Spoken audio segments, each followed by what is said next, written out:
आनंद दुबे जी, आपके लिए तो हर तरफ से लड्डू वाली स्थिति बन जाती है। ऐसा ग्रह नक्षत्र आपके बैठे हैं भाजपा के कि कुछ करें तो भी लड्डू, ना करें तो और डबल लड्डू। अब ये बैठे ठाले बवाल हो गया। मेरी चर्चा मध्य प्रदेश की है ही नहीं।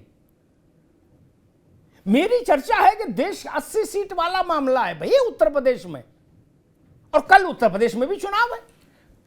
भाजपा अलग अलग नहीं कि मध्य प्रदेश में दूसरी भाजपा लड़ेगी, उत्तर प्रदेश में दूसरी लड़ेगी, ऐसा तो है नहीं। भाजपा तो एक ही है, उसका निशान एक, उसका नेता एक। अलग कैसे हो जाएगा आनंद जी? देखिए अमिताभ जी, हम तो पहले दिन से कह रहे हैं, जब इन्होंने कहा कि हम साथ साथ हैं, तो हमने पहले ही कहा कि देखिए ये अभी कह रहे हैं कि हम साथ साथ हैं, कुछ दिन चलने दीजिए, चुनाव आते आते ये कहेंगे हम 7-8 हैं। पहले कहेंगे हम साथ साथ हैं, फिर कहेंगे हम 7-8 हैं, और उसकी शुरुआत हो गई है। लोकतंत्र बचाने के लिए जो लंबी लंबी लाठियां निकली थी, वो अब एक दूसरे के सर पे गिरना शुरू हो चुकी हैं। और आपने सही कहा कि जब रात है इतनी मत वाली, तब सुबह का आलम क्या होगा। जब इतनी खूबसूरत रात है तो सुबह का आलम आप देखिए। देखिए अमिताभ जी, हम पहले दिन से कह रहे हैं कि ये पूरी तरह से भ्रमित लोग हैं, शंकालु लोग हैं, एक दूसरे पर संदेह करने वाले लोग हैं, और सिर्फ अपना कुनबा बचाने के लिए, अपना भ्रष्टाचार छिपाने के लिए ये इस तरह का गठबंधन बनाने की कोशिश कर रहे हैं। और ये वो लोग हैं जो थके थकाए, दगे दगाए, भगे भगाए, लुटे लुटाए, पिटे पिटाए लोग, जिनको जनता कई बार रिजेक्ट कर चुकी है। उत्तर प्रदेश में तो आपने देखा 2014 के बाद से लगातार जो है इनका रिजेक्शन चालू है सारी पार्टियों का। तो इन्होंने जनता को गुमराह करने का एक नया ये तरीका खोजा, लेकिन धीरे धीरे इनके अंतर कलह जो है खुल के खुद सामने आ रहा है। मध्य प्रदेश में आपने देख ही लिया, और आपको मालूम है कि वहां एक इंडी गठबंधन की जो है एक रैली होने वाली थी, वो भी कैंसिल हो गई है। आपको मालूम ही है कि वो क्यों कैंसिल हुई है। तो इंडी गठबंधन के 2 प्रवक्ता यहां बैठे हुए हैं अलग अलग पार्टियों के, ये बता पाएंगे कि क्यों कैंसिल हो गई। और अब तक लगभग हर दल ने अपने अपने दल के नेता को प्रधानमंत्री भी बना दिया है। सारे दलों ने क्लियर कर दिया कि भाई ये हमारा प्रधानमंत्री है। और सबसे बड़ी बात है कि शशि थरूर जी ने भी कल कह दिया है कि वो तो राहुल कांग्रेस मतलब गांधी फैमिली ही है, और अगर होता है तो फिर राहुल जी पीएम बनेंगे। तो कल क्लियर भी हो गया। तो सबसे बड़ी बात यह है कि अब तो सब कुछ सतह पे आ चुका है, और जनता भी ये सारी चीजें देख रही है कि इनकी जो हकीकत है वो क्या है। दरअसल ये गठबंधन नहीं है, ये पूरी तरह से लठबंधन है, और जो लाठियां एक दूसरे के ऊपर अब गिर रही हैं। ठीक है आनंद जी। अमिताभ तिवारी जी, कांग्रेस ने कहा कि बिल्कुल क्रिस्टल क्लियर है, ये लोकसभा का गठबंधन है, इसका विधानसभा, जिला पंचायत, फलान ढिकान, किसी चुनाव से, देश के किसी और चुनाव से कोई लेना देना नहीं। ठीक, वहां सबको छूट है एक दूसरे के खिलाफ कुर्ता फाड़ होली खेलने की। जब ये बात इतनी क्रिस्टल क्लियर है कांग्रेस के शब्दों में, आनंद भाई आ रहे हैं आपको? अमिताभ जी, जी 10 सेकंड जी। अच्छा, एक चीज और है कि ये रत्नाकर जी ने कहा कि भाई ये पहले दिन से क्लियर है कि ये लोकसभा के लिए है। तो ऐसा कह के क्या वो अखिलेश यादव जी की समझ पे सवाल उठा रहे हैं? अखिलेश यादव जी को ये नहीं समझा? वही मैंने कहा। ठीक है आनंद जी। अमिताभ तिवारी जी, फिर कल शाम को, यानी अभी से करीब 20 घंटे पहले, 18 घंटे पहले, अखिलेश यादव अवेयर राजनेता है, देश दुनिया से संपर्क में रहते हैं, बड़े नेता हैं, पॉलिटिकल फैमिली के व्यक्ति हैं, ऐसा भी नहीं। उन्होंने ये सवाल क्यों पूछा पब्लिकली कि कांग्रेस ये तो बताए गठबंधन है कहां का? तिवारी जी, और कांग्रेस कह रही ये तो हम पोस्टर छपवा चुके बचपन में। तो अखिलेश यादव को क्यों नहीं पता लगा? तो इसका मतलब ये क्लियर है कि मिसकम्युनिकेशन है और क्लैरिटी नहीं है। जब अरविंद केजरीवाल जी छत्तीसगढ़ में जाकर के बाघेल सरकार की आलोचना जब उन्होंने करी थी, तो कांग्रेस में हड़कंप मचा था। पवन खेड़ा का ट्वीट था कि अलायंस धर्म का पालन नहीं हो रहा है। तो थोड़े बहुत कंफ्यूजन तो है ही। और जैसा आपने कहा पब्लिक के दिमाग में, क्योंकि ये चुनाव जो है 3 महीने पहले ही है लोकसभा चुनाव के, इसलिए भी अगर यहां पर अलायंस में दरार दिखती है तो उसका जो इम्पैक्ट है वोटर के माइंड में लोकसभा चुनाव से पहले जरूर होता है कि भाई जब इंडिया ब्लॉक 4-5 राज्यों में एक अच्छी तरीके से यूनाइटेड फ्रंट पेश नहीं कर सकता है तो 2024 के चुनाव में कैसे पेश करेगा, नंबर 1। नंबर 2, इसका असर 80 सीटों के बंटवारे पर होगा। अब 80 सीटों का फॉर्मूला क्या होगा? अगर समाजवादी पार्टी कह देती है कि 2022 का चुनाव फॉर्मूला है तो कांग्रेस को 1 सीट मिलेगी क्योंकि 2 सीटों पे जीत है और 4 सीटों पे सेकंड रही है। अगर 2019 का भी फॉर्मूला अपना लें तो भी कांग्रेस पार्टी 1 पे जीती थी और 3 पे रनर अप थी, 4 ही सीट मिलेगी।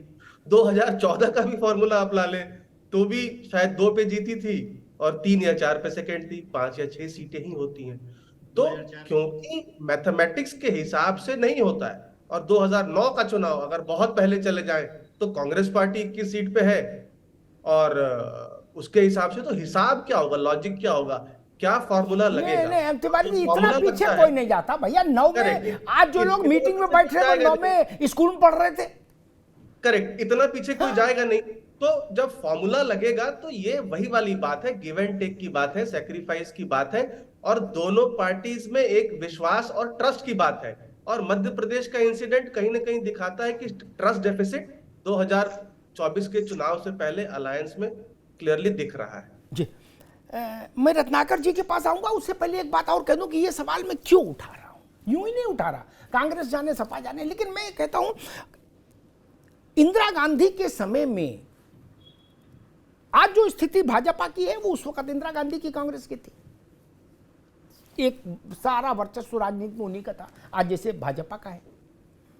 कांग्रेसियों की बात अच्छी नहीं लगी लेकिन है, सच तो सच है, तो उनके अच्छे लगने न लगने का मसला नहीं। उस वक्त जनता से बात करते थे जब हम लोग तिवारी जी, तो जनता कहती थी भैया इनको वोट दे भी दें, जो इंदिरा गांधी के खिलाफ जितने घूम रहे हैं, बोले लेकिन ये टिकेंगे नहीं ना, आपस में लठ बजा देंगे क्या। भरोसा नहीं था जनता को, क्या फिर हिम्मत जुटाई, कुछ इंदिरा जी के कर्म भी ऐसे रहे, इमरजेंसी लगा दी तो हिम्मत जुटाई, लेकिन 2.5 साल में तर्पण हो गया पूरी जनता पार्टी का। क्या तो जनता जान गई कि भैया ये नहीं चल। वैसी ही स्थिति आज हो गई, पार्टी बदल गई। तब केंद्र में केंद्रीय भूमिका में कांग्रेस थी, अब बीजेपी आ गई। अब जो बीजेपी के खिलाफ जो गठबंधन है उसमें तू में शुरू हो गई हर जगह। केजरीवाल जी जयपुर गए और उन्होंने कहा निकम्मा मुख्यमंत्री है, किसको? अशोक गहलोत को, कांग्रेस के सीनियर मोस्ट मुख्यमंत्री हैं, उनको कहा निकम्मा। तो भाई साहब बड़ा मुश्किल हो जाएगा वोट मांगना फिर। रत्नाकर जी गलत तो नहीं कहा मैंने, बताओ भैया। अमिताभ जी जी थोड़ा पक्षपात नहीं करिए, मैं आपसे आग्रह करूं। जी जितना समय मुझे दिया उससे कम 2 से ज्यादा समय आपने भारतीय जनता पार्टी के प्रवक्ता को दिया है जी। और मैं आगे 10 सेकंड मांग रहा था अपनी बातों को पूरा करने के लिए, आपने नहीं दिया। वहीं पे भाजपा अब को 20 10 सेकंड सेकंड बड़ा दे प्रेम से दे दिया। अब 20 सेकंड दे दिए जी जी नहीं अभी तो देंगे, तब बात जब पूरी करनी होती है तो बीच में आप प्रश्न पूछेंगे या रोक देंगे तो बात कैसे जाएगी? अब आप कहिए, आप कहिए भैया, कहिए जी। तो मैं आग्रह करूंगा आपसे कि इस तरह का जो है कहिए भैया, बोलिए बोलिए। पहले मैं भारतीय जनता पार्टी के आनंद दुबे जी की बातों पे आता हूं। हमारे ऊपर जो ये इल्जाम लगा रहे हैं कि कैसे गठबंधन होगा, बचेगा कि नहीं बचेगा, बहुत सारे कयास लगाए जा रहे थे जब से हमारा इंडिया गठबंधन बना है कि केजरीवाल जी मीटिंग छोड़ के चले गए, ममता बनर्जी हाय बाय करके चली गई, लेकिन फिर भी हमारा गठबंधन इंटैक्ट है। लेकिन भारतीय जनता पार्टी के गठबंधन के बारे में कहीं पे भी कोई, चाहे राजनीतिक विश्लेषक हो चाहे आप हो, कोई इस चीज पे चर्चा नहीं कर रहा है कि भैया आपका गठबंधन तो कम होता जा रहा है। 38 पार्टियों का जो दल था, ये 38 पार्टियों के दल में AIADMK तो पहले ही चली गई, बाकी के जो जाने के राह में खड़ी है, जेडीएस जैसी पार्टियां, तमाम अन्य पार्टियां जाने के राह में खड़ी हैं। तो गठबंधन टूट किसका रहा है और आरोप किस पे लगाया जा रहा है? और आनंद जी दूसरी चीज कह रहे थे कि थके थकाए, हारे हराए, ऐसे दलों का ये गठबंधन है। मैं याद दिलाना चाहूंगा कि जो 38 दलों का इनका गठबंधन था अमिताभ जी, उसमें से 25 दल ऐसे हैं जिसके 0 सांसद हैं। कितने? 0 सांसद हैं। और 7 दल ऐसे हैं जिनके मात्र 1 सांसद है। तो थके थकाए, हारे हराए गठबंधन किसका है वो जनता तय कर लेगी। तीसरी चीज मैं कहूंगा कि देखिए अमिताभ जी, अब मैं आता हूं मूल मुद्दे पे, मूल टॉपिक, और बात करूंगा मैं अपने साथी प्रवक्ता समाजवादी की। मैं ये कहना चाहूंगा कि कांग्रेस पार्टी पूरे राष्ट्रीय पार्टी, और राष्ट्रीय पार्टी होने के नाते हर राज्य में चुनाव लड़ती है। अगर हम कहीं पे भी एक राज्य में किसी भी क्षेत्रीय पार्टी से समझौता करते हैं तो निश्चित रूप से उस प्रकार का दबाव जो है हमको दूसरे राज्यों में भी झेलने पड़ेंगे। इस तरह की परिस्थितियों से बचने के लिए हमने ये बहुत क्लियर किया है। 5 राज्यों में हम किसी के साथ गठबंधन के चुनाव नहीं लड़ रहे हैं। कयास भले कुछ भी लगाए जा रहे हैं, लेकिन कहीं ना कहीं राज्य स्तरीय चुनाव में हमारा कोई गठबंधन नहीं है। ये बहुत ही क्लियर है।